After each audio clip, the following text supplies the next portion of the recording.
ماشاء اللہ لا حول ولا قوة الا باللہ العلی العظیم حسبنا اللہ ونعم الوکیل نعم المولا ونعم النصیر بسم اللہ الرحمن الرحیم الحمد للہ رب العالمین والصلاة والسلام والتحیۃ والاکرام علی الرسول المسدد والمحمود الاحمد ابی القاسم محمد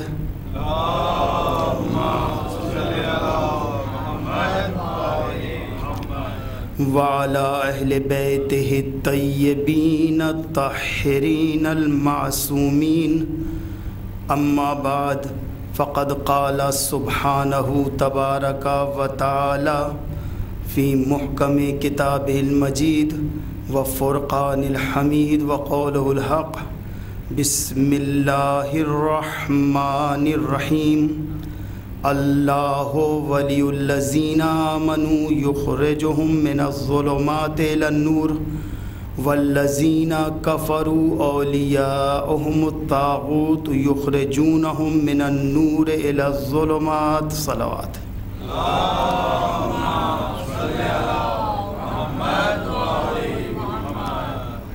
عزیزان محترم ارباب دانش محبان محمد و آل محمد علیہ الصلوۃ والسلام، میرے لیے انتہائی شرف کا مقام ہے کہ ہمارے استاد آغا ہاشم موجود ہیں یہاں پر۔ میں نے نور ایمان میں آغا سے کسب علم کیا۔ عزیزان محترم، جو آیت کریمہ آپ کے سامنے پیش کی گئی ہے مستقل ہم اس پر گفتگو کر رہے ہیں، اور سورہ بقرہ کی یہ آیت، یہ وہ آیت ہے جس کے اندر خداوند متعال ولایت کے بارے میں بیان کر رہا ہے کہ اللہ کی ولایت کیا ہے۔ خداوند متعال صاحبان ایمان کو جو انہیں ولی مانتے ہیں، انہیں گمراہی کے اندھیروں سے نکال کے اور نجات کی روشنی تک لے جاتا ہے، اور وہ لوگ جو کہ طاغوت کو اپنا ولی مانتے ہیں، طاغوت کو اپنا ولی بنا دیتے ہیں، وہ انہیں نجات کی، نور کی، ایمان کی روشنی سے نکال کر اور گمراہی کے اندھیرے تک لے کے جاتے ہیں۔ عزیزان محترم، پہلے ہی ہم نے آپ کے سامنے عرض کیا تھا کہ ولایت ایک ایسا موضوع ہے کہ اصول کافی میں مولا کا مشہور قول ہے کہ ولایت سے زیادہ کسی بھی موضوع پر بحث نہیں کی گئی ہے۔ اور بہار الانوار کی آج ایک اور روایت آپ کے سامنے اہمیت ولایت پہ بیان کر دینا چاہتا ہوں کہ مولا فرماتے ہیں کہ اگر کوئی شخص پورے سال میں ہر رات جاگ کر عبادت کرے، پورے دن بھر روزہ رکھے، اپنا پورا مال اللہ کی راہ میں صدقہ کر دے، لیکن اللہ کے مقرر کردہ ولی کی معرفت اگر اسے نہیں ہو تو اس کا کوئی عمل قابل قبول نہیں ہے۔ یہ اہمیت ولایت ہے عزیزان محترم، کہ ولایت کا اتنا زیادہ اہم، یعنی انسان کا اعمال قبول ہوگا اسی ولایت کی وجہ سے۔ اگر ولی صحیح آدمی کو نہیں مانا گیا ہے صحیح کو، تو پھر اس کے بعد قبول نہیں ہے۔ اسی لیے ایک عیسائی نے یہ جملہ کہا تھا، اس نے کہا کہ واقعاً شیعہ مذہب درست ہے، اور وجہ کیا ہے؟ کا وجہ یہ کہ جناب موسیٰ دنیا سے چلے گئے، اب یہودیوں کا اللہ سے کوئی رابطہ نہیں ہے۔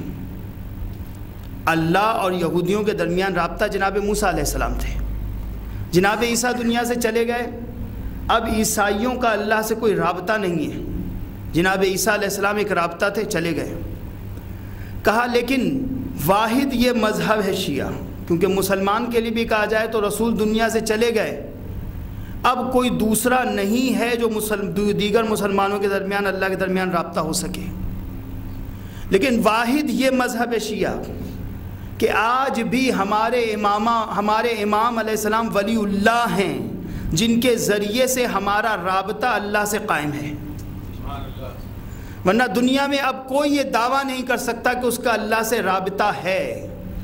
اچھا، یہاں ایک اہم چیز یہ ہے کہ تو پھر کیا ہم اکیلے خود اللہ سے رابطہ نہیں کر سکتے؟ یہی تو مسئلہ ہے۔ اگر ہم خود ہی ڈائریکٹ رابطہ کر سکتے ہوتے تو اللہ اہل بیت کو پیدا ہی کیوں کرتا؟ ہم میں اتنی سکت ہی نہیں ہے موسیٰ جیسے پیغمبر خداوند متعال کو دیکھ نہ پائے۔ یہ علیحدہ ہے کہ ولی اللہ تھے، اللہ کی وحی، اللہ کی آواز کو سنتے تھے، لیکن ایک مسئلہ ہے کہ رابطہ اگر دیکھا جائے تو ہم میں اتنی سکت نہیں ہے۔ انشاءاللہ کل کی مجلس میں وہ چیز بیان کروں گا کہ ہم میں تو اتنی بھی سکت نہیں ہے کہ مولا کی ولایت کو صحیح طور پہ سمجھیں۔ یہ بھی بہت مشکل ہے، کیونکہ مولا کی ولایت خود ایک بہت بڑا موضوع ہے۔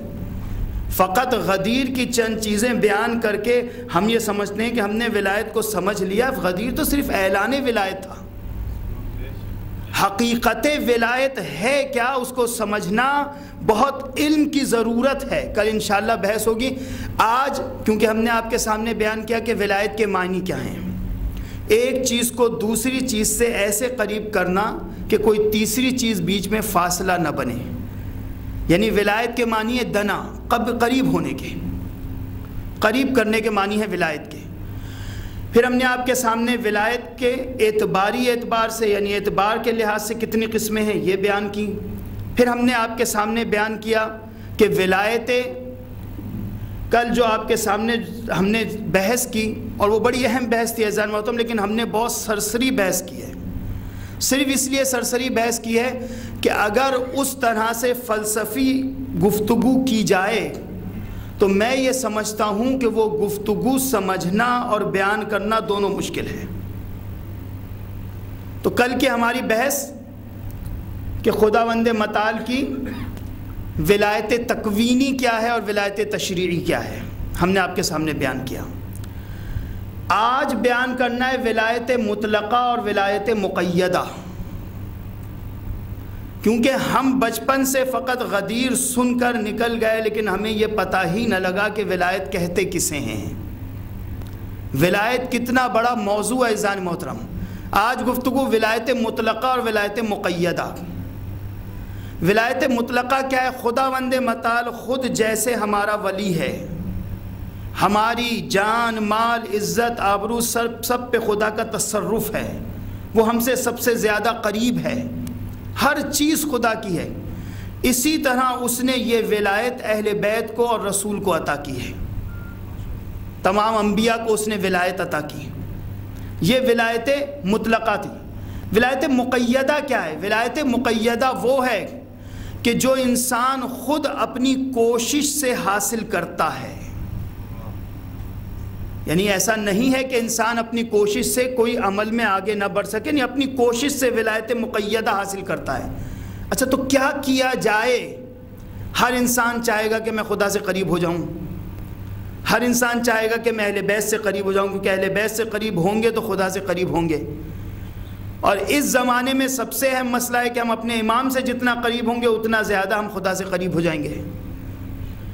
تو ولایت اصل میں کیا ہے؟ قربت کا نام ہے ولایت۔ اور میں نے پہلے عرض کیا تھا کہ اہل بیت ہیں پاک، لہٰذا اگر ہم ان سے قریب ہونا چاہتے ہیں تو ہمیں اپنے اندر وہی پاکیزگی پیدا کرنی پڑے گی۔ جتنا پاکیزگی پیدا ہوگی اتنا ان سے قریب ہو جائیں گے، اور جتنا پاکیزگی نہیں ہوگی، نجاست ہوگی، اتنا زیادہ ہم ان سے دور ہوتے جائیں گے۔ تو اب کیا کیا جائے کہ ولایت مقیدہ حاصل ہو جائے؟ جیسے سلمان فارسی تو انہیں ولایت مقیدہ حاصل تھی، جناب حجر بن عدی ولایت مقیدہ حاصل تھی، یہ وہ اصحابی جنہیں ولایت مقیدہ، تو ہم بھی بہرحال جیسے سلمان ولایت مقیدہ حاصل کر سکتے ہیں تو ہم بھی اپنے اعمال کے ذریعے، کیونکہ سب سے اہم چیز یہ ہے کہ دیکھیں ایمان کے لیے اسی لیے کہا گیا الایمان نصفان، نصف خوف و نصف رجاء۔ ایمان کے دو حصے ہیں، نصفان، دو حصے ہیں، آدھا حصہ خوف ہے اور آدھا حصہ امید ہے۔ رجا ہے، امید ہے. یعنی انسان کے دل میں خوف بھی ہونا چاہیے، پروردگار میں عمل تو کر رہا ہوں، میرا عمل تیری بارگاہ میں قبول ہو جائے. یہ نہیں ہے کہ عمل کرنے کے بعد انسان کیونکہ ہمارے ہاں ہم لوگ بحث خارج پڑھتے تھے تو ہمارے استاد نے یہ جملہ کہا تھا، کہنے لگے کہ سب سے زیادہ شیطان اس وقت انسان کو بہکاتا ہے کہ جب انسان کوئی بڑا نیک عمل کرتا ہے. عجیب منزل ہے، برائی کر رہا ہو پھر بہکا دے تو کوئی مسئلہ نہیں ہے. کہا نہیں، جب نیک عمل کرتا ہے تب سب سے زیادہ بہکاتا. اور بہکاتا کیسے؟ ارے 100 آدمیوں میں سے تم کوئی 2 یا 3 تیسرے آدمی ہو کہ جس نے آج اتنا اچھا عمل کیا، ورنہ لوگ کہاں کرتے ہیں. جہاں اس نے اپنے عمل کو بڑا سمجھ لیا اور یہ سوچ لیا میں نے بہت اچھا عمل کیا ہے، وہاں وہ تنزلی کی طرف آنا شروع ہو گیا. اس لیے عمل کرنے کے بعد یہ سوچنا چاہیے، خوف یہ ہونا چاہیے پروردگار میرا عمل قبول ہوا بھی یا نہیں. اہم مسئلہ قبولیت کا درجہ ملا یا نہیں، یہ اہم چیز ہے. اور نصف رجاؤن، فقط خوف ہی نہیں بلکہ امید بھی ہونی چاہیے. کیوں؟ خدا بڑا رحیم ہے، خدا بڑا کریم ہے، خدا معاف کرنے والا ہے. اگر کوئی نقص رہ گیا ہے تو اہل بیت کے صدقے میں وہ نقص دور کر کے میرے اس عمل کو خدا قبول کر لے گا. یعنی نا امید بھی نہیں ہونا چاہیے اور خوف بھی ہونا چاہیے. تو عزیزان محترم، اب ولایت مقیدہ کیسے حاصل ہو، اب اس کے دوسرے پہلو پہ انشاءاللہ میں پھر گفتگو کرتا ہوں، لیکن ابھی پہلے کہ ہم حاصل کیسے کر سکتے ہیں. علماء کا کہنا یہ ہے، آغا جواد عاملی اپنی کتاب میں لکھتے ہیں ولایت مقیدہ. آپ فرماتے ہیں ولایت مقیدہ اس طرح سے حاصل ہوتی ہے کہ انسان اپنے دل میں خلوص اور معرفت پیدا کر دے. انہوں نے تو بہرحال ایک فلسفی بحث کے لحاظ سے بہت کچھ لکھا ہے، لیکن میں اس کا ایک نتیجہ آپ کے سامنے بیان کر رہا ہوں، کیونکہ مولا کا بھی قول ہے کہ انسان گفتگو کرتے وقت یہ دیکھے. ہم جب عموماً حوزات میں ہم لوگ گفتگو کرتے ہیں تو ایسی اصطلاحیں استعمال کرتے ہیں کہ وہ سمجھ جاتے ہیں سامنے والا بھی سمجھ رہا ہے، ہم بھی بول رہے ہیں. لیکن یہاں پہ اگر وہ لفظ استعمال کیے جائیں تو فقط یہ ہو جائے گا اپنی علمیت جھاڑی جا رہی ہے، کسی کی سمجھ میں آئے یا نہ آئے. تو عزیزان محترم پھر وہ حق کے ممبر ادا نہیں ہوتا. تو بہرحال اپنے دل میں، وہ لکھتے ہیں کہ اپنے دل میں معرفت اور خلوص پیدا کی جائے. کیونکہ دیکھیں ان مجلسوں سے بھی اگر ہمیں وہ مولا کی ولایت حاصل نہیں ہو پا رہی ہے تو پھر کہاں سے حاصل کریں گے. اپنے دل میں خلوص اور معرفت پیدا کی جائے. اچھا خلوص اور معرفت کیا ہے؟ کا خالصتاً عمل اللہ کے لیے ہونا چاہیے. انا انزلنا الیک الکتاب بالحق فاعبد اللہ مخلصا لہ الدین. اے رسول، ہم نے آپ کی طرف اس کتاب کو نازل کیا، بس آپ خالصتاً اللہ کی عبادت کیجئے. خداوند متعال اور خالص دین فقط اللہ کے لیے ہے.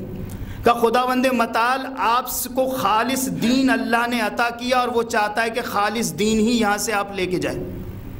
بھئی ہماری عادت ہے، ہم دکان پہ جاتے ہیں، دودھ لینے گئے، کہا جی خالص دودھ دیجئے گا. اب مجھے یہاں کا تو علم نہیں ہے، بہرحال ہمارے ہاں تو بہت ملاوٹ چل رہی ہے. کہتے ہیں یہ خالص دودھ ہمیں چاہیے.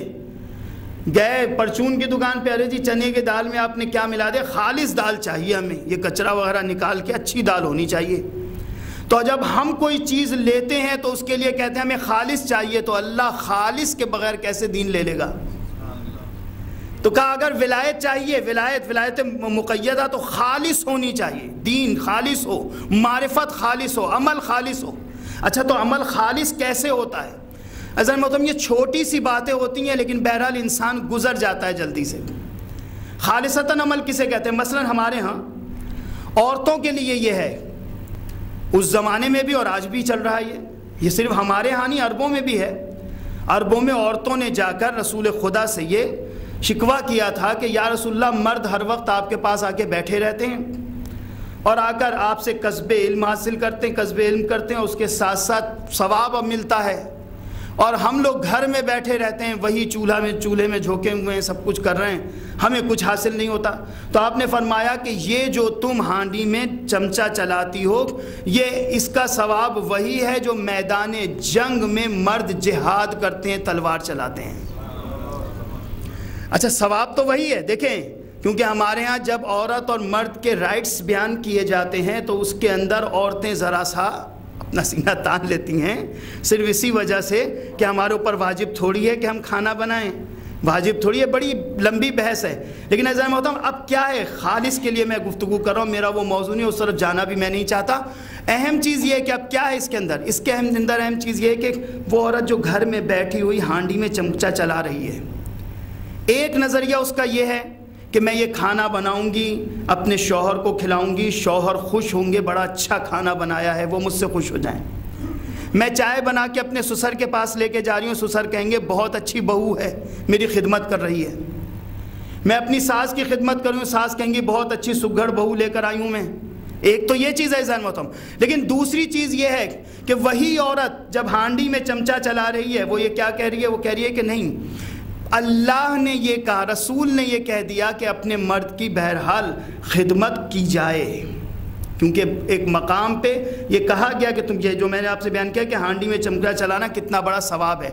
واجب ایک علیحدہ مسئلہ ہوتا ہے، مستحب ایک علیحدہ مسئلہ ہوتا ہے. ٹھیک ہے عورت پہ واجب نہیں ہے، لیکن مستحب کتنا بڑا یہ کیوں نہیں سوچا جاتا کہ مستحب اس کا ثواب کتنا زیادہ ہوتا ہے. اب اگر وہ یہ سوچ کے چمچہ چلا رہی ہے ہانڈی میں کہ اس سے میرے اللہ نے کہا، میرے رسول نے کہا ہے اور میرا رسول مجھ سے میرے اس عمل سے راضی ہو جائے گا، تو وہ چیز عبادت کہلائے گی. دیکھیں ہر صاحب فن یہ چاہتا ہے اس کی تعریف ہو. یہ برا نہیں ہے کہ وہ کہے کہ نہیں میرا شوہر میری تعریف کرے، وہ کہے کہ نہیں میری ساس میری تعریف کرے، نہیں، برا نہیں ہے یہ. اصل چیز کیا، اصل یہ ہے کہ اول حکم اللہ کے لیے ہونا چاہیے، ثانوی طور پہ دوسرے کے لیے ہونا چاہیے. اول نظریہ یہ ہونا چاہیے کہ میں جو یہ عمل کر رہی ہوں میرا اللہ مجھ سے راضی ہو جائے. ہاں اگر اسی کے بہانے میرا شوہر بھی یہ کہتا ہے کہ تم نے اچھا کھانا بنایا تو اس سے اچھی کیا بات ہے. میں گھر میں جھاڑو لگا رہی ہوں، میرا اللہ مجھ سے راضی ہو جائے کہ یہ گھر کو صاف کر رہی ہے، ہاں میرا شوہر بھی، میری ساس بھی میری تعریف کر دیں، یہ ثانوی طور پہ سوچنا پڑے گا. تو خالص دین کیا ہے، خالص یہ ہے، خالص عمل یہ ہے کہ ہر شے فقط اللہ کے لیے ہونی چاہیے. اب آپ بتائیے کتنا فرق ہو گیا، وہی جھاڑو لگ رہا ہے، وہی ہانڈی میں چمچہ چل رہا ہے، وہی سب کچھ ہو رہا ہے. ایک مرتبہ کیا تو وہ بندے کے لیے عمل ہو گیا، ایک مرتبہ کیا تو اللہ کے لیے ہو گیا. عمل وہی ہے، جب اللہ کے لیے کیا تو عبادت ہو گیا وہ عمل، بندے کے لیے کیا تو بہرحال عبادت نہیں ہوا. اللہ کے لیے عبادت ہونی چاہیے. تو اول نظریہ یہی ہونا چاہیے کہ میں اللہ کے لیے کر رہی ہوں. تو یہ ہے دین میں خلوص. ہم رزق کی تلاش کے لیے صبح سے لے کے شام تک جا رہے ہیں، اب کسی بھی دکان پہ بیٹھے ہوئے ہیں یا دیگر کوئی کام کر رہے ہیں، ایک یہ کہ نہیں میں تو اپنے بچوں کا پیٹ پالنے کے لیے کر رہا ہوں، بہرحال وہ بھی عبادت ہے. لیکن ایک یہ کہ اللہ نے یہ کہا ہے کہ اپنے بچوں کا رزق تلاش کرنے کے لیے گھر سے نکلو، میرے اللہ نے کہا ہے، لہٰذا اللہ کی محبت میں یہ رزق کما رہا ہوں. دیکھیں نظریہ کیا ہے، ذرا سا نظریہ، یعنی خالصتاً عمل کیا ہے، خالص یہ ہے کہ ہر عمل اللہ کے لیے سوچا جائے. ہر عمل کرنے سے پہلے سوچا جائے کہ میرا اللہ مجھ سے راضی ہو جائے. مجلس میں ہم آ رہے تھے، ایک نظریہ یہ ہے کہ بھئی مجلس میں جانا ضروری ہے، ان صاحب نے بلایا ہے، ان سے کئی کام پڑھتے ہیں، اگر نہیں گئے تو وہ ناراض ہو جائیں گے. ایک نظریہ یعنی مجلس میں ضرور جانا چاہیے، کیوں؟ کیونکہ مجلس میں میرے مولا آ رہے ہیں، میں تو مولا سے ملاقات کرنے جا رہا ہوں. اسی طرح سے چل کر آئے، اسی طرح گاڑی سے اترے، اسی طرح آئے. لیکن کیا ہے، جب یہ سوچ لیا کہ میرا اللہ مجھ سے راضی ہو جائے، عبادت. جب یہ سوچا میں تو بندے کے لیے جا رہا ہوں، اب عبادت نہیں ہے. تو عزیزان محترم یہ ہے، اصل میں اگر انسان ولایت مقیدہ حاصل کرنا چاہتا ہے تو علماء یہ کہتے ہیں کہ اپنے دل میں معرفت اور خلوص کو کندہ کر دیا جائے. معرفت اور خلوص اپنے دل میں پیدا کر لیا جائے. پھر دیکھیں ولایت کیسے حاصل ہوتی ہے. ہر عمل میں اگر انسان یہ سوچنے لگے میرا اللہ راضی ہے یا نہیں، میرے مولا راضی ہے یا نہیں، تو وہ اس میں ایسی روحانیت پیدا ہونے لگے گی، ایسی چیز پیدا ہو جائے گی کہ پھر وہ خود اپنے جو کہے گا زبان سے وہ ہونے لگے گا. واقعات تاریخ میں موجود ہیں. تاریخ میں موجود ہے، ایک بچہ ہے جو دیوار پہ چڑھا ہوا ہے، جا رہا، اور اب ذرا سا دیکھا ایک آدمی نے کہ پیر اس کا پھسل رہا ہے، ابھی گر جائے گا. کہتے ہیں ارے ارے یہ تو گر جائے گا، پکڑ لو اسے. فوراً اس نے ایسے کیا، وہ بچہ گرتے گرتے بچ گیا. لوگوں نے کہا تم تو ولی اللہ ہو بھائی، یہ تم میں کیا، تم نے فقط یہ کہا ارے بچاؤ اسے، یہ بچ جائے بھائی، نہ گرے. تمہارے کہنے کی وجہ سے پھسلتا ہوا پیر بچے کا پھر واپس دیوار پہ آ گیا. اس نے کہا نہیں مجھ میں اور کوئی بات نہیں ہے، بس یہ کہ میں جو عمل کرتا ہوں یہ سوچتا ہوں کہ اللہ کے لیے ہونا چاہیے، کسی بندے کے لیے نہیں ہونا چاہیے۔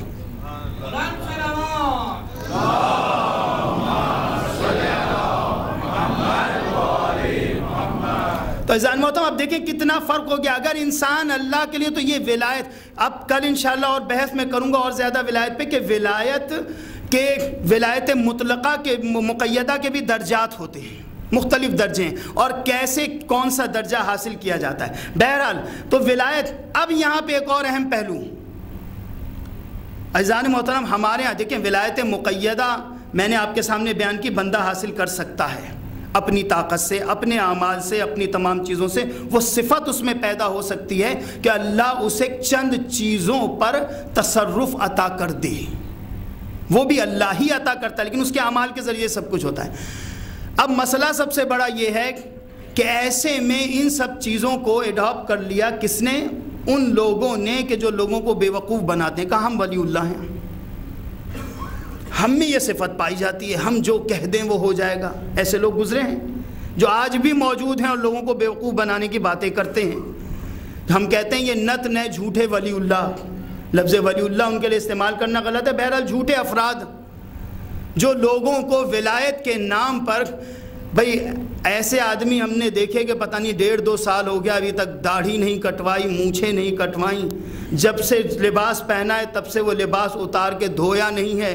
کسی سے پوچھا جی یہ کون ہے؟ جواب دیا گیا یہ بہت بڑے پہنچے ہوئے ولی اللہ ہیں۔ اگر ایسے ہی ولایت گندے لوگوں کو مل سکتی ہوتی تو اللہ اپنے نبیوں کو بھی کہتا گندے کپڑے پہنا کرو، داڑھی اتنی ہو جائے کبھی نہ کٹواؤ۔ تو عزیزان محترم یہ ولایت کا عہدہ ایسا نہیں ہے کہ جو بس صاف رہے ہی نہیں، ایسے ہی گھوم رہا ہے گلیوں میں۔ ہم نے کہا بھئی یہ بتائیں ان کا کون سا عمل ہے جس سے ولایت؟ کہا بس یہ ہر وقت اللہ کرتے رہتے ہیں۔ عزیزان محترم ایسے ولایت نہیں ملا کرتی، ایسے نہیں ملتی ولایت۔ مولانا سید محمد دہلوی صاحب ہمارے ہاں پاکستان میں سب سے پہلی شیعہ تنظیم کی بنیاد انہوں نے رکھی تھی۔ مولانا سید محمد دہلوی، تحریک جعفریہ کی بنیاد انہوں نے رکھی، اس کے بعد مفتی جعفر حسین صاحب آئے قائد بن کر۔ مولانا سید محمد دہلوی صاحب دہلی یونیورسٹی میں پڑھایا کرتے تھے، پروفیسر تھے، بہت عظیم عالم دین تھے۔ رضویہ میں بہرہ ان کی لائبریری وغیرہ بھی رہی، اب ان کی اولاد ہیں، دوسرے لوگ ہیں۔ مولانا سید محمد دہلوی صاحب کے زمانے میں انڈیا میں ایک شخص نے دعویٰ کر دیا کہ میں نبی ہوں، میں نبی ہوں، ہر جگہ اونٹ کے اوپر کتابیں لادے ہوئے اور لے کے جا رہا ہے جگہ جگہ کہ جی میں نبی ہوں، میں نبی ہوں، میں نبی ہوں، اور لوگوں کو بیوقوف بناتا تھا۔ اللہ نے مجھے ولایت عطا کی ہے، نبوت عطا کر دی ہے اللہ نے، اور الٹی سیدھی باتیں کر کے لوگوں کو بیوقوف بنا دیتا تھا۔ ان کے محلے سے گزرنے لگا تو مولانا سید محمد دہلوی صاحب نے لڑکوں سے کہا کہ ذرا اسے بلاؤ تو صحیح۔ کہیں گے مولانا لوگوں کے درمیان گھرا ہوا ہے، آپ خود چل کے چلے جائیں۔ انہوں نے کہا ٹھیک ہے، یہ گئے۔ اب دیکھیں کبھی کبھی ہوتا ہے کہ جو جاہل آدمی ہوتا ہے، جسے خود پتہ ہوتا ہے میں غلط کہہ رہا ہوں لیکن لوگوں کو بیوقوف بنا رہا ہے، وہ کبھی دلیل نہیں مانتا، کبھی دلیل نہیں مانے گا، کیونکہ عالم ہو، عقل رکھتا ہو تو دلیل سے انکار نہیں کرے گا، لیکن اگر عقل رکھتا ہو تو کبھی نبوت کا دعویٰ نہیں کرے گا۔ لہذا اب جاہل آدمی کو آپ قرآن پڑھ کے سنائیں، حدیث سنائیں، لوگ قائل ہو جائیں گے، لیکن وہ ہر دھرم ہوتا ہے وہ کبھی نہیں مانتا۔ لہذا مولا کا بھی یہ قول ہے کہ کسی سے گفتگو کرو اس کی عقل کے مطابق گفتگو ہونی چاہیے۔ یہ اگر عقل رکھتا ہوتا تو کبھی نبوت کا دعویٰ ہی نہ کرتا، جاہل ہے یہ۔ مولانا گئے اس کے پاس، کہیں گے ہاں بھائی کیا کہہ رہے ہو تم، لوگوں کو، نوجوانوں کو جمع کیا ہوا ہے، بیوقوف بنا رہے ہو، کیا بات ہے؟ کہنے لگا میں نبی ہوں، قرآن ہی میری کتاب ہے، اللہ نے رسول کے بعد اب مجھے بھیجا ہے کہ لوگ جو ہیں وہ بہت زیادہ گناہ کر رہے ہیں، تم جاؤ انہیں روکو، تو آپ لوگ میری بیعت کریں، میں نبی ہوں۔ مولانا نے دیکھا، کہا سوچ لو، کہا نہیں میں نبی ہوں کہہ رہا ہوں نا، میں دلیل بھی دے رہا ہوں آپ کو، قرآن اللہ نے مجھ پہ اب نازل کیا ہے، رسول کے بعد اب مجھے دے دیا ہے، تم لے کے چلو اسے۔ مولانا نے پھر کہا سوچ لو، کہا ہاں ہاں۔ مولانا نے دیکھا، کہا کیا؟ کہیں گے میں نبی ہوں۔ تو مولانا نے کہا میں نے تو تمہیں نہیں بھیجا ہوں۔ کیا مطلب؟ کہا کیا مطلب؟ کہیں گے میں خدا ہوں، میں خدا ہوں۔ اب پریشان، فوراً اپنی کتابیں اٹھائیں اور اٹھا کر اونٹ پہ رکھ لیا، واپس کہا۔ مولانا نے کہا کیا ہوا؟ کہا اب کیا میں دلیل دوں، میں تو دلیلیں بنا کر آیا تھا کہ میں نبی ہوں، نبی ہوں، اب پہلے تو ثابت کروں آپ خدا نہیں ہیں۔ پھر جا کے آگے جا کے میں بات کروں گا۔ تو کہنے کا مقصد یہ عزیزان محترم کہ جاہلوں کے سامنے ان کا منہ بند کرانے کے لیے کبھی یہ سب ہوتا ہے۔ یہ جو آج کل کے زمانے میں نت نئے پیر صاحب ولی اللہ بنے پھرتے ہیں، ان لوگوں میں وہ سکت ہی نہیں ہے۔ لہٰذا ان سے اگر آپ قرآن سے گفتگو کریں گے، جیسا میں نے پہلے آپ کے سامنے عرض کیا تھا کہ تقلید کے بارے میں جب ہم نے گفتگو کرنا شروع کی شام میں اور کہا کہ جی ہم قرآنی آیت پیش کرتے ہیں، کہیں گے قرآن تو یہودیوں نے بنا دی لکھا ہے۔ ہم نے کہا ہم حدیث پیش کرتے ہیں، کہیں گے حدیث تو مولویوں کی بنائی ہوئی ہے۔ تو ایسے لوگ جو ہٹ دھرم ہوتے ہیں ان کے لیے پھر قرآن و حدیث کی دلیلیں نہیں ہوتی۔ ایک دن پھر دہلی یونیورسٹی میں آ کر لوگوں کو بہکا رہا تھا کہ مولانا فرسٹ فلور پہ تھے، انہوں نے فوراً وہاں سے دیکھا، ارے دیکھنے لگا ہیں آپ یہاں بھی ہیں، کہیں گے تمہیں پتہ نہیں خدا ہر جگہ ہوتا ہے۔ تو کہنے کا مقصد یہ ہے عزیزان محترم، اب یہ ایسے نت نئے ولی اللہ اس زمانے میں بھی تھے، آج بھی تھے، لیکن مومن وہ ہوتا ہے جو عقل مند ہوا کرتا ہے۔ مولا کا ماننے والا اور عقل مند نہ ہو، یہ ہو ہی نہیں سکتا۔ میں ہر تقریر میں اسی لیے بیان کرتا ہوں، انسان جب تک اپنی آنکھ سے دیکھ نہ لے اور عقل کی بنیاد پہ پرکھ نہ لے، تب تک کسی کو اس طرح سے نہیں کہنا چاہیے۔ لوگ بیوقوف بنانے کے لیے کیا کیا نہیں کرتے، نہیں مولا نے میرے ساتھ یہ کیا، مولا نے میرے ساتھ یہ کیا۔ اصل چیز یہ کہ انسان جو ایسا ہوتا ہے اس کے اپنے کردار سے سب جھلکتا ہے، اس کا انداز خود بتاتا ہے کہ مولا سے کتنی زیادہ اسے محبت ہے۔ دین کی بنیادی اصل میں اہل بیت کی محبت ہے، اور اہل بیت سے محبت وہی کرے گا عزیزان محترم جس کا کردار اہل بیت کے مطابق ہو۔ اگر کردار ایسا نہیں ہے، کیونکہ دیکھیں حدیث قصہ میں بھی الفاظ موجود ہیں پر کہ رسول خدا نے کیا فرمایا، اللہم ان ہؤلاء اہل بیتی، پروردگارا یہ میرے اہل بیت ہیں، لحموں کا لحمی و دموں کا دمی، ان کا خون میرا خون ہے، ان کا گوشت میرا گوشت ہے۔ رسول کیا بتانا چاہ رہے ہیں؟ عجیب بات ہے عزیزان محترم، کیا رسول وہ گوشت بتانا چاہ رہے ہیں کہ یہ جو ہمارا گوشت ہے؟ اسی طرح سے رسول بتا رہے ہیں کہ ان کا گوشت میرا گوشت ہے۔ ہم حدیث قصہ شب جمعہ پڑھ رہے ہیں، رسول کیا وہی بتانا چاہ رہے ہیں کہ جو میرے جسم میں خون دوڑ رہا ہے وہی ان کے جسم میں خون دوڑ رہا ہے؟ بھئی کیا بتانا چاہ رہے ہیں رسول خدا؟ یہ گوشت کی مثال جو دی جا رہی ہے، کیا یہ جو ہمارا جیسے گوشت ہوتا ہے یہی مثال دی جا رہی ہے؟ دیکھیں یہ ظاہر ہے، اصل میں ہر شے کا ایک ظاہر ہوتا ہے اور ایک باطن ہوتا ہے۔ رسول کیا پیغام دینا چاہ رہے ہیں دنیا کو، کیا بتانا چاہ رہے ہیں؟ دیکھیں ولایت موضوع ہے تو ضروری ہے کہ ہم سمجھ سکیں کہ اہل بیت کیا ہیں۔ رسول اگر یہی مراد ہوتی، لوگ کہتے تھے ہاں جی ایک برتہ دودھ پہنتا ہوں حضرات،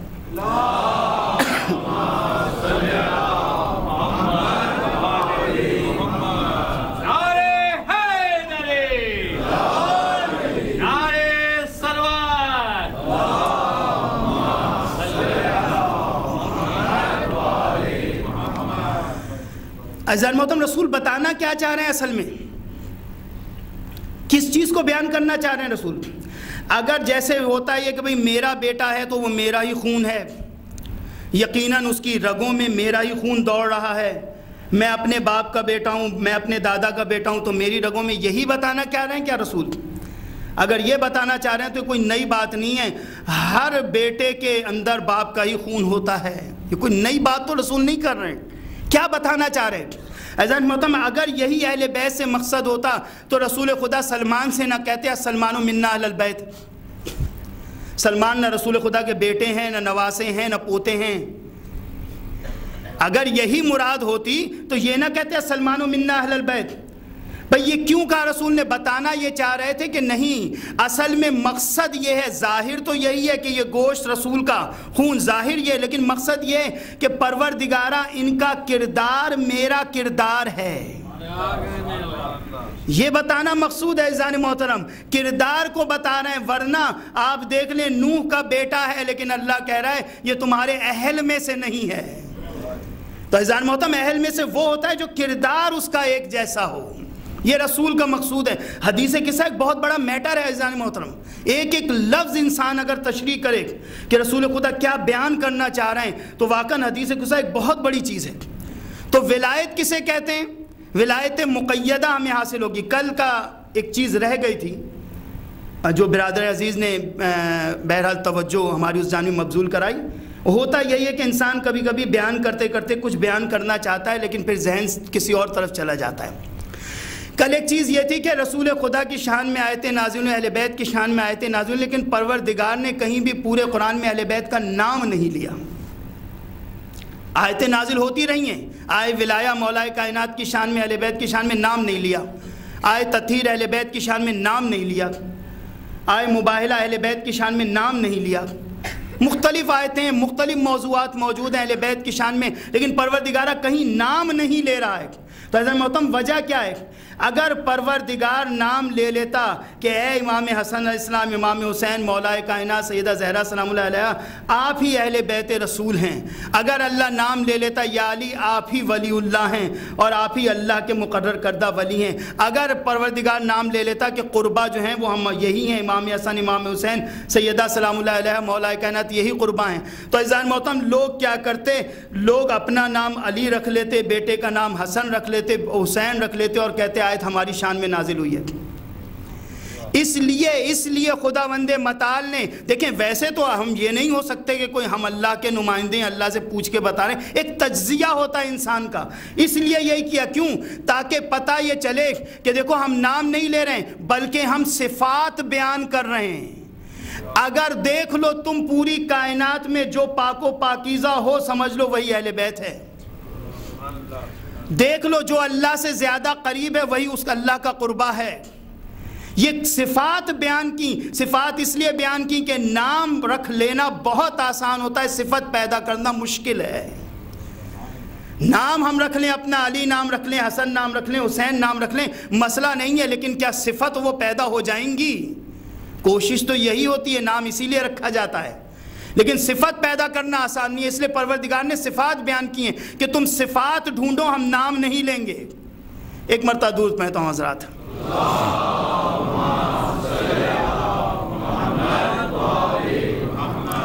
تو عزیزان محترم ولایت مقیدہ ہمیں کیسے حاصل ہو سکتی ہے؟ عمل خالصتاً ہو، معرفت اللہ کی خالصتاً ہو، جو اپنے دل میں اللہ کی معرفت پیدا کی جائے، اس کے بعد یہ ولایت۔ اب پھر کیسے نت نئے جھوٹے ولی اللہ سے بچا جائے؟ کیونکہ واقعاً اگر آپ ان کے پاس بیٹھیں گے، ہم لوگ یہ کیا کرتے تھے شام میں کہ امامہ وغیرہ اتار کے کبھی کبھی ایسے ہی جا کر بیٹھ جایا کرتے تھے کہ ذرا دیکھیں کہ یہ لوگ کیا بیان کر رہے ہیں، کیا لوگوں کو بیوقوف بنانے کے لیے ذہن استعمال کرتے تھے۔ کیونکہ جہاں اللہ اپنے مقرر کردہ لوگوں کی مدد کرتا ہے کہ انہوں نے مجھے ولی مانا ہے، وہاں شیطان بھی اپنے والوں کی بڑی مدد کرتا ہے، شیطان بھی چھوڑتا نہیں ہے۔ یہ ایک علیحدہ مسئلہ ہے، جب گناہ کرا لیتا ہے تو پھر کہہ دیتا ہے کہ میں بیزاری کا اظہار کر رہا ہوں، پروردگارہ میں بیزاری کا اس سے اظہار کر رہا ہوں، لیکن شیطان بھی اپنے لوگوں کے اوپر ویسے ہی چیزیں ڈالتا ہے۔ ہمارے ہاں ہمیشہ سے یہ عزیزان محترم، ایک زمانہ ایسا تھا کہ اسی طرح اہل بیت کی ولایت کو کم دکھانے کے لیے نت نئے ولی اللہ بنی عباسیہ نے چنے، نت نئے ولی اللہ بنانا شروع کیے، کیونکہ اہل بیت کو قید میں رکھا جا رہا ہے، امام سے لوگوں کا رابطہ مشکل ہو رہا ہے۔ اب یہ کہا جائے کہ لوگ کس کے پاس جائیں گے دعا منگوانے کے لیے، کس سے کہیں گے؟ کیونکہ ظاہری بات ہے، دیکھیں جو جتنے ولی اللہ الٹے سیدھے بنتے ہیں ان کا ہوتا کیا ہے، 10 آدمی دعا منگوانے آئے، 2 کی قبول ہو ہی گئی، اب وہ سمجھتے ہیں ان کی وجہ سے ہوئی، یہ نہیں پتہ ہوتا کہ ان میں خود اگر اتنی زیادہ سکت ہوتی۔ وہی مثال ہے کہ فٹ پاتھ پہ بیٹھے ہوئے طوطے سے قسمت کا حال بیان کروا رہے ہیں، اس کی اپنی قسمت خود کیا ہے جو دوسروں کی قسمت بیان کرنے کے لیے بیٹھا ہے۔ تو عزیزان محترم بات وہی ہے، ایسا ہی ایک شخص تھا اور اس کی بیوی مومنہ تھی، مولا کی محب تھی، عقل مند تھی۔ بیوی ہمیشہ کہے کہ یہ جو تمہارے ولی اللہ ہیں یہ جھوٹے ہیں، غلط بات کر رہا ہے، نہیں نہیں تم ایسی باتیں نہ کیا کرو، بہت پہنچے ہوئے ہیں۔ ایک دن آیا گھر میں، کہنے لگا ارے آج تو غضب ہو گیا۔ کہا کیا ہوا؟ کہا ہمارے ولی اللہ بیٹھے تھے، انہوں نے کہا ہوش ہوش۔ ہم نے کہا کیا ہوا؟ کہیں گے وہ خانہ کعبہ میں کتا گھس رہا تھا تو انہوں نے یہاں سے بیٹھے ہوئے خانہ کعبہ کا کتا دیکھ لیا، اسے نکال دیا وہاں سے۔ کہا اچھا اتنے بڑے ولی اللہ ہیں؟ بیوی نے کہا اچھا ایسا کرو اب ان کو ذرا ایک دن اپنے گھر کھانے پہ بلاؤ۔ کہا ٹھیک ہے۔ لیکن وہی چیز ہے کہ مومنہ ہے، مولا کی ماننے والی، عقل مند ہے۔ بلایا گیا کھانے پہ۔ عربوں میں عموماً آپ لوگ بہرحال یہاں رہتے ہیں جانتے ہی ہیں کہ کھانا جو ہے عموماً پلیٹوں میں رکھ کر چاول وغیرہ دیا جاتا ہے۔ ہمارے شام میں بہرحال یہی ہوتا تھا مجلسوں میں کہ جو عربوں کی مجلسوں میں ہم جایا کرتے تھے، پلیٹوں میں رکھ کے ایک ایک پلیٹ ہر کسی کے پاس جو ہے وہ رکھ دی جاتی تھی، اور چاہیے پھر پلیٹ مل جائے گی۔ تو وہاں یہی تھا کہ اب کھانا وغیرہ بہرحال لگایا گیا، جتنے مرید تھے سب کو بلایا گیا، سب کے لیے اس نے بنایا تھا کہ چاول اور اس کے اوپر ایک مرغی کا پیس بڑا سا جو ہے وہ لیگ پیس بڑا سا جیسے عربوں میں ہوتا لا کے رکھ دیا گیا، ہر ایک کو دیا، دیتے رہے۔ ان کو کہا کہ وہ ولی اللہ صاحب کا ان کو آخر میں دوں گی، ان کے لیے اسپیشل بنایا میں نے۔ کہا اچھا ٹھیک ہے، سب کو دیتے دیتے دیتے جہاں جب ان کی باری آئی تو ان کے لیے کیا کیا اس نے کہ بوٹی نیچے رکھی، اوپر سے اتنا سارا چاول رکھا، چھپا دیا۔ جیسے ہی ولی اللہ صاحب تک کھانا پہنچا ہے انہوں نے کہا میں نہ کہتا تھا تمہاری بیوی مجھ سے بغض رکھتی ہے، انہیں بھی پتا تھا، دیکھو ذرا سب کو بوٹی دی، ہمیں فقط اتنا سارا چاول دے دیا ہے۔ مومنہ نے پردے کے پیچھے سے کہا کہ جس ولی اللہ کو چاول کے نیچے کی بوٹی نظر نہیں آتی، خانہ کعبہ کا کتا کیسے نظر آ گیا تھا؟ تو عزیزان محترم، کہنے کا مقصد یہ ہے کہ یہ اس قسم کے ولی اللہ ہوتے ہیں جو لوگوں کو بے وقوف بنایا کرتے ہیں۔ اور اگر ولایت مطلقہ مقیدہ دیکھنی ہے کہ ولایت مقیدہ کتنی ہے کس کے پاس، تو اصل میں اہم چیز وہی ہے کہ اس کے اندر معرفت اس حد تک ہونی چاہیے کہ ہر کام اللہ کے لیے کرے، بندے کے لیے کوئی کام ہونا ہی نہیں چاہیے، سب کچھ اللہ کے لیے کرے۔ جب اللہ کے لیے سب کچھ کرے گا تو اس کی منزلیں آسان ہو جایا کریں گی۔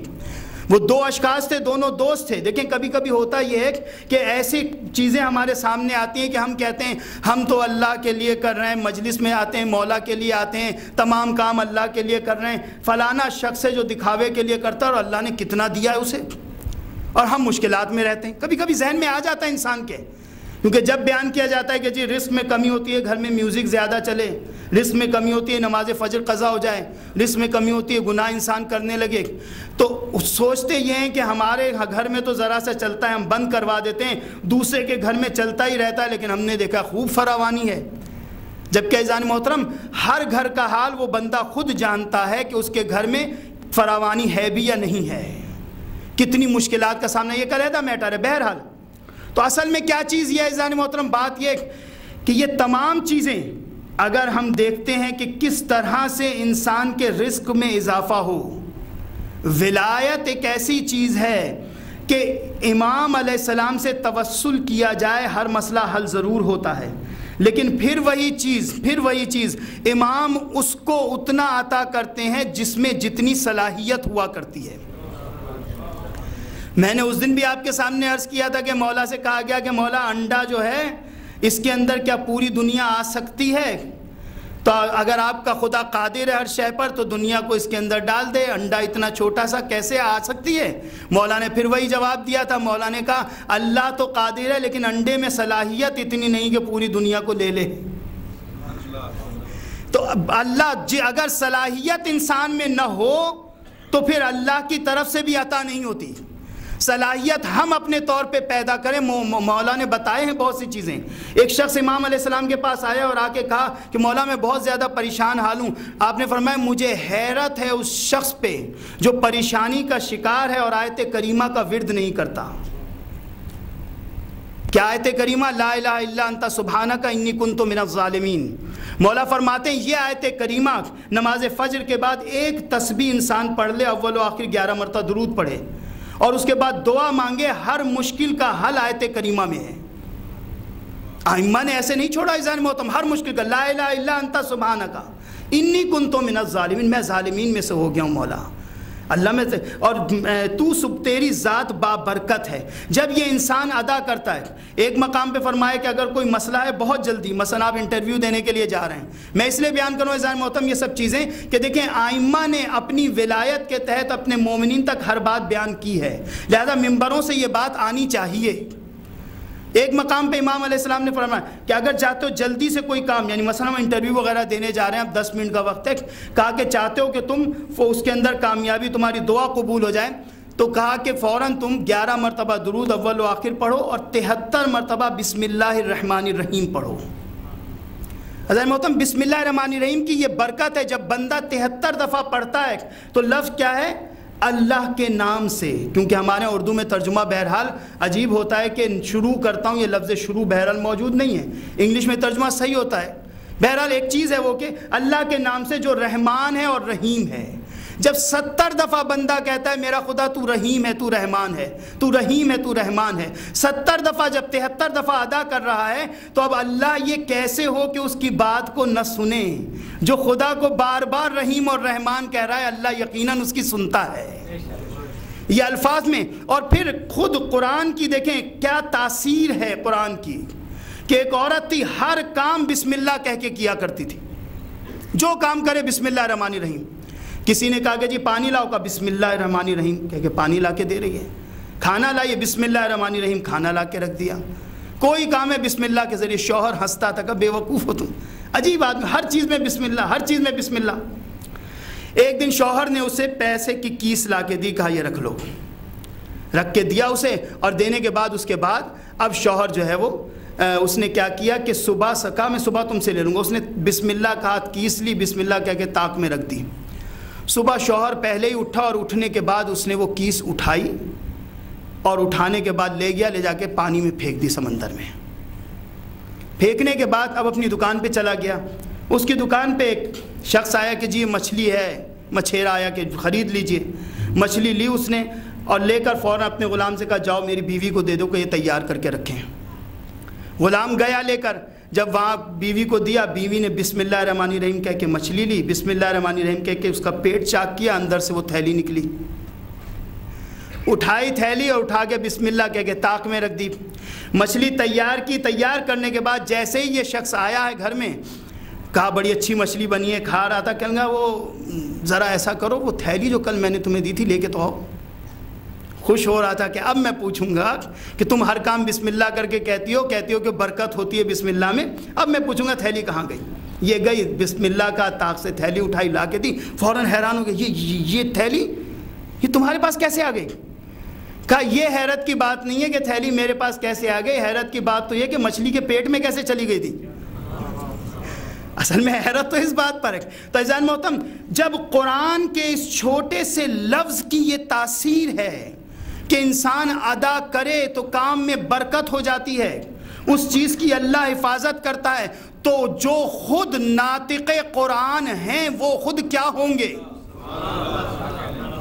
وہ کیا ہوں گے عزیزان محترم، ہم سوچ نہیں سکتے۔ کل انشاءاللہ میں اس بات پہ گفتگو کروں گا آپ کے سامنے۔ میں نے ہمیشہ سے عرض کیا آپ کے سامنے کہ اپنی ناعلمی کے باوجود کوشش یہ رہتی ہے کہ کچھ معروضات آپ تک پہنچا دیے جائیں۔ کل اس کے کہ اہل بیت کا علم ہے کیا، مولا کائنات کو پہچانا ہی کیسے جا سکتا ہے، کیونکہ ولایت کو پہچاننا آسان نہیں ہے۔ تو عزیزان محترم، خود اہل بیت کا علم ہم سوچ ہی نہیں سکتے کہ وہ کیا علم رکھتے ہیں۔ ہم تو چند باتوں پہ بحث کر کے خاموش ہو جایا کرتے ہیں۔ آج کیونکہ شب جمعہ ہے، اور آج عزیزان محترم یہ لیلۃ المغفرہ ہے، لیلۃ التوبہ ہے، لیلۃ الدعا ہے۔ مغفرت کی رات ہے، توبہ کی رات ہے، دعا کی رات ہے۔ آج کی رات کے لیے عموماً علماء نجف کا یہ دستور رہتا تھا کہ منع کر دیتے تھے کہ آج کی رات طالبوں کو تم علم کوئی چیز پڑھو نہیں، بلکہ آج کی رات عبادت میں گزارو۔ اور دستور یہ رہتا تھا کہ پیدل چل کے نجف سے کربلا آیا کرتے تھے زیارت کے لیے، کیونکہ آج کی رات اور کل کا دن انسان جو اعمال سر انجام دیتا ہے پورے ہفتے کا رزق اس پہ ڈیپینڈ کرتا ہے۔ یہ بڑی اہم رات ہے، اسی لیے جمعے کے لیے کہا گیا کہ جس طرح سے کہ انسان ایک گن ثواب کرے تو ڈبل ملتا ہے، یعنی آج کی شب میں جو آپ مجلس میں آئے ہیں، ایک مجلس کر رہے ہیں 2 مجلس کا ثواب ملے گا، لیکن اسی طرح ہے کہ گناہ کے لیے بھی ہے، گناہ بھی ڈبل ہو جایا کرتے ہیں۔ لہذا آج کی رات اور کل کے دن میں انسان کوشش کرے کہ اس گناہوں سے زیادہ بچے اور زیادہ سے زیادہ نیک اعمال سر انجام دے۔ اس کے لیے کہ مولا سے کہا کہ مولا رزق میں بہت زیادہ میرے کمی ہے، تو آپ نے فرمایا کہ نماز فجر کے بعد بیٹھ کر استغفار کیا کرو، کہ استغفار تمہارے رزق میں اضافہ کرے گا۔ وہ مختلف الفاظ ہیں جو مختلف ائمہ نے مختلف احادیث میں بیان کیے کہ استغفار کس طرح کیا جائے۔ کبھی کہا کہ فجر کی نماز کے بعد پڑھو کہ سبحان اللہ والحمد للہ واسألہ التوبہ، کہیں سبحان اللہ والحمد للہ واستغفر اللہ واسألہ التوبہ، کئی مختلف انداز ہیں۔ کبھی ہم جیسے نماز شب میں پڑھ لیا کرتے ہیں الف۔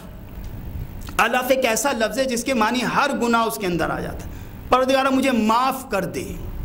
لیکن استغفر اللہ ربی واتوب الیہ کے معنی رب کے لفظ آ گئے۔ رب کہتے ہیں پالنے والے کو، بعض علماء اسی لیے کہتے ہیں کہ یہاں سے مراد جو ہے ہو سکتا ہے یہ ہو جائے کہ نہیں رزق کے بارے میں توبہ کیے جا رہی ہے، کہ جس سے رزق میں کمی ہو جاتی ہے ان گناہوں سے، کیونکہ رب کا لفظ استعمال ہو گیا۔ اسی لیے بعض چیزوں میں ہم کرتے ہیں استغفر اللہ واتوب الیہ، رب کا لفظ کئی جگہ ایسا ہے کہ اعمال وغیرہ میں بھی کہ لکھا ہے کہ رب کا لفظ نہیں لکھا۔ بہرحال یہ مختلف بحث ہیں، لیکن کیا ہے کہ نماز فجر جمعہ کا دن انتہائی اہم ہے۔ یہ دن امام علیہ السلام کے ساتھ مخصوص ہے۔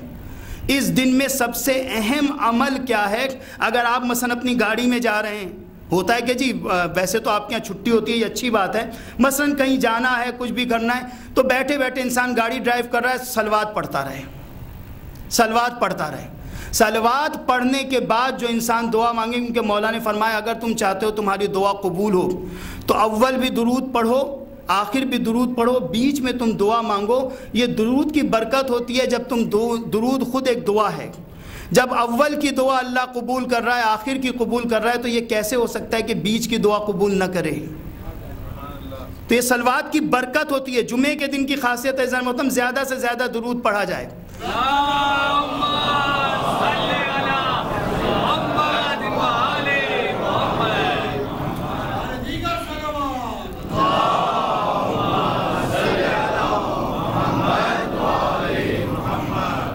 تو عزیزان محترم یہ جمعے کا دن انتہائی اہم دن ہے، انتہائی اہم دن ہے، اور یہ رات انتہائی اہم رات ہے۔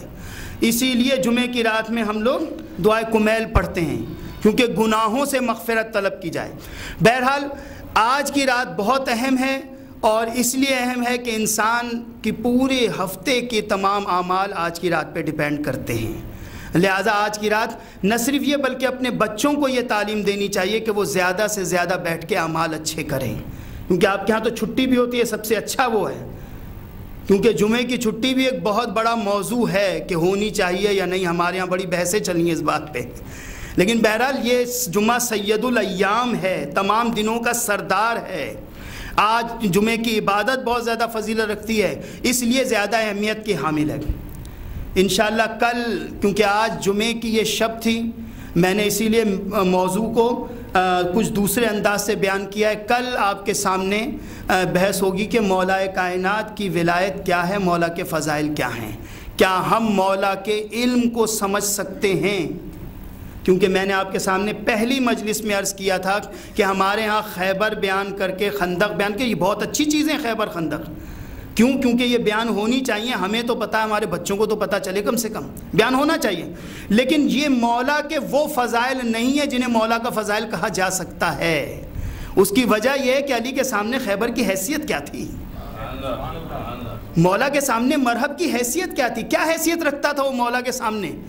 وہ جو کل کی طاقت رکھتے ہیں، ہر شے پہ تصرف رکھتے ہیں، اس کے سامنے ایک آدمی جو 300 آدمیوں سے لڑ جاتا، اس کی کیا حیثیت ہے مولا کے سامنے؟ لہذا یہ مولا کی یہ فضیلت نہیں ہے، مولا کی فضیلت مولا کا علم ہے، مولا کی فضیلت مولا کا صبر ہے، مولا کی فضیلت مولا کا عدل ہے۔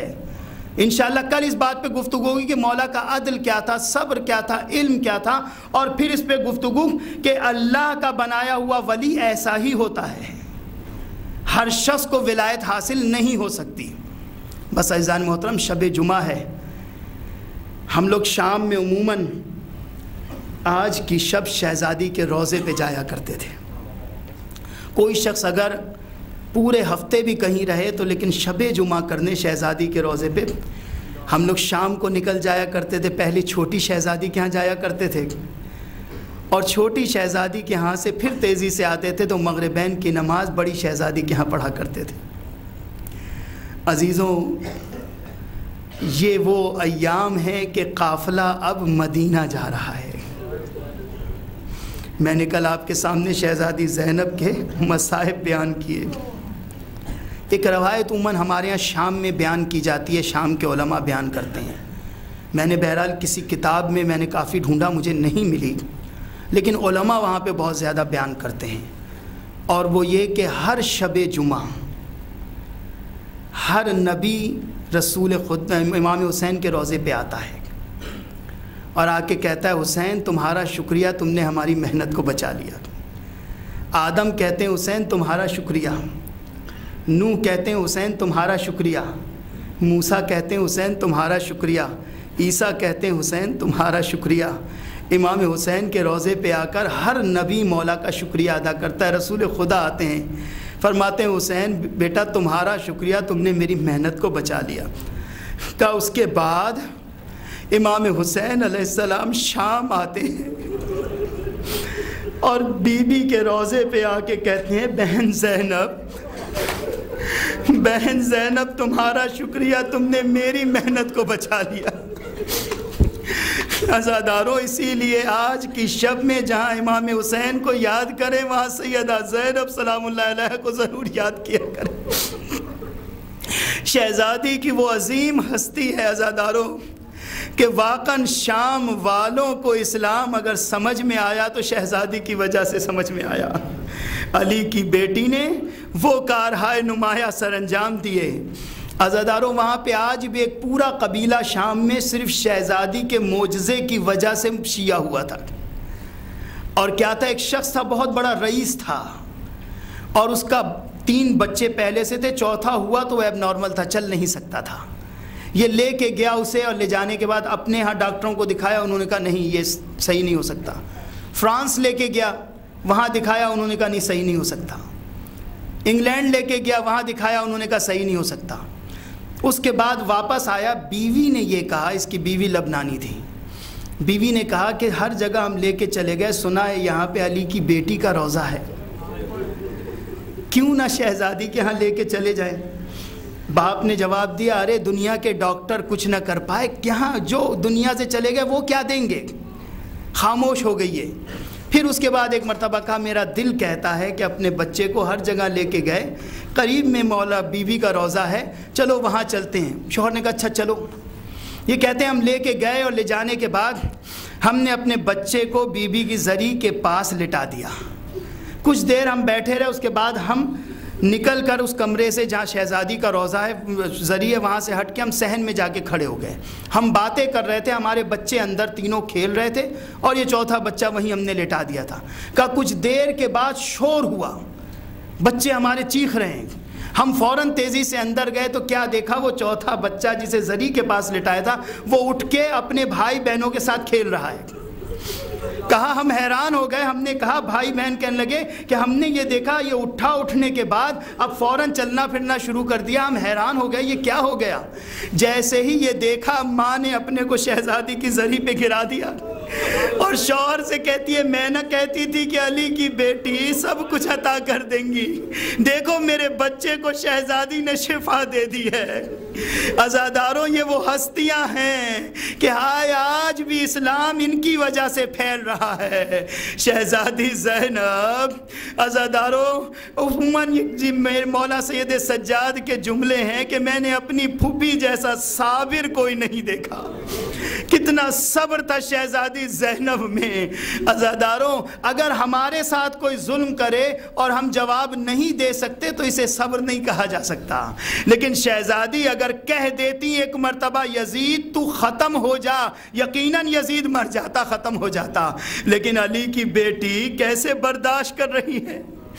عزاداروں, با پردہ عورت کا گھر سے بے چادر نکل جانا ہی اس کی موت ہوا کرتا ہے. شاعر کے کیا جملے ہیں کہ لاشوں کو رسیوں میں جکڑ کر لیے پھرو, سیدانیاں تو گھر سے نکلتے ہی مر گئیں. اب یہ علی کی بہو بیٹیاں, ارے ان کا گھر سے بغیر چادر کے خیموں سے نکل جانا ہی موت ہے. عزاداروں, یہ زینب نہیں ہے, کس سے کیسے بات کرے شہزادی. ارے وہ جس کی ماں کا جنازہ رات کی تاریکی میں اٹھا ہو, اس کی بیٹی در در پھرائی جا رہی ہے. اور عزاداروں, اور پھر ایسی حالت ہے کہ کوئی پتھر مار رہا ہے, کوئی آگ کا ٹکڑا پھینک رہا ہے, ارے کوئی صدقے کی کھجوریں پھینک رہا ہے. شہزادی بار بار کہہ رہی ہیں شام کے لوگوں ہم اولاد رسول ہیں. آپ فرما رہی ہیں, بار بار کہتی تھیں یا اہل کوفۃ و شام الصدقۃ علینا حرام, صدقہ ہم پر حرام ہے. وہ کہتے تھے الصدقۃ علی اہل البیت حرام ومن انتم, کان نحن اہل بیت النبوہ. ارے ہم اہل بیت کے گھر والے ہیں عزادارو، اسی لیے یہ ظلم برداشت کرتے کرتے جب قافلہ مدینہ پہنچا ہے، راوی کہتا ہے مدینہ میں جا کے بشیر نے آواز دی مدینہ والو، مدینہ رہنے کی جگہ نہ رہی، ارے ہاں حسین مارے گئے۔ عزادارو لکھا ہے عورتیں جوگ در جوگ گھروں سے نکلی، ہائے واہ مصیبت آ، لیکن جب آئی ہیں کیونکہ شہزادی نے کہا تھا کہ مدینہ سے باہر خیمے لگا دو، ارے لکھا ہے آئی ہیں جیسے ہی عورتیں ایک مرتبہ پوچھتی ہیں کہاں ہیں زینب و ام کلثوم، ہائے رے کسی عورت نے پہچانا نہیں کہ شہزادی کون ہے، ارے عورتوں سے اشارہ کر دیا گیا وہ دیکھو وہاں خیمے میں ہے، عورتیں جاتی تھی پہچان نہ پاتی تھی، ایسا انقلاب آ گیا، ارے سر کے سارے بال سفید ہو چکے تھے، علی کی بیٹی فاقہ کرتے کرتے ہائے کیا حالت ہو گئی تھی۔ راوی بیان یہ کرتا ہے، شہزادی فرماتی ہے بیٹا سجاد محمد حنفیہ سے کہہ دو اگر ہو سکے ایک مرتبہ مجھ سے مل لے، میں اپنے بھائیوں کو ترس گئی ہوں، 18 بھائیوں کی بہن زینب ہائے اب ترس گئی کہ کوئی میرا بھی بھائی ہوگا۔ لکھا ہے محمد حنفیہ ایک مرتبہ آئے کہ کہاں ہے میری بہن، کہا یہاں خیمے میں موجود ہے، راوی کہتا ہے خیمے میں گئے، جیسے ہی گئے تھے فوراً واپس آ گئے، کسی نے پوچھا کیا بات ہے، کہا ارے میں اپنی بہن سے ملنے گیا تھا، وہاں تو ایک ضعیفہ بیٹھی ہے۔ عزادار و راوی کہتا ہے جیسے ہی گئے ہیں کہا کسی نے یہی آپ کی بہن ہے، ارے جا کے باہیں گلے میں ڈال دی، اے بہن یہ کیسا انقلاب آ گیا، اے بھیا کیا کیا بتائے زینب، ارے بھیا وہ کربلا کا منظر بتائے زینب، ارے وہ ابن زیاد کا دربار، وہ یزید کا دربار، اے بھیا تیری بہن تھی، ارے شرابیوں کا مجمع تھا، سر پہ زینب کے چادر نہ تھی۔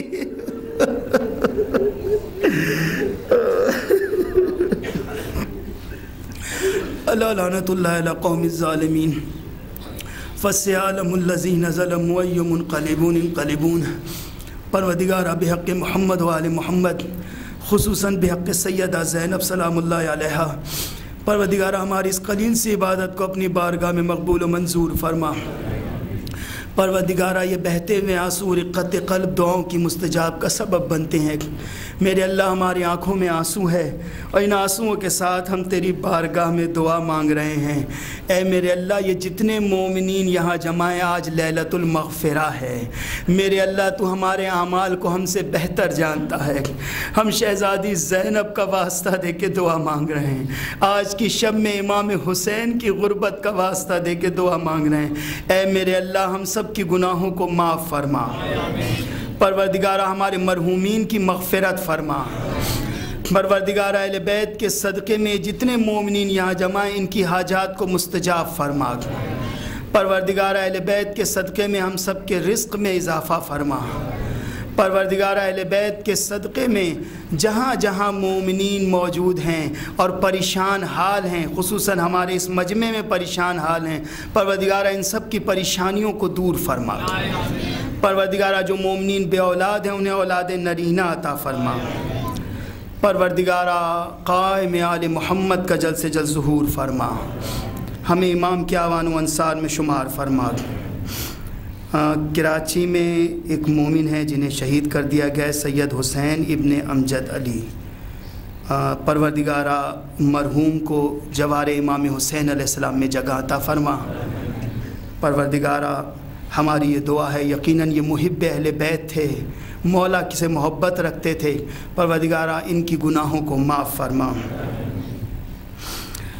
ان کے لیے ایک مرتبہ سورہ الحمد اور 3 مرتبہ سورہ توحید پڑھ کے ان کو اور اس کے علاوہ اپنے تمام مرحومین کو، دیگر شہدائے ملت جعفریہ کو اور خصوصاً جنہوں نے اس امام بارگاہ کی تعمیر میں دیگر امور میں تعاون کیا ہے ان سب کو، اور جن کا کوئی نام لیوا نہیں انہیں پڑھ کے بخش دیجیے۔ ان کے بارے میں نماز وحشت قبر کی بھی اپیل کی گئی ہے، تو وہ بھی ادا کر دیجیے گا۔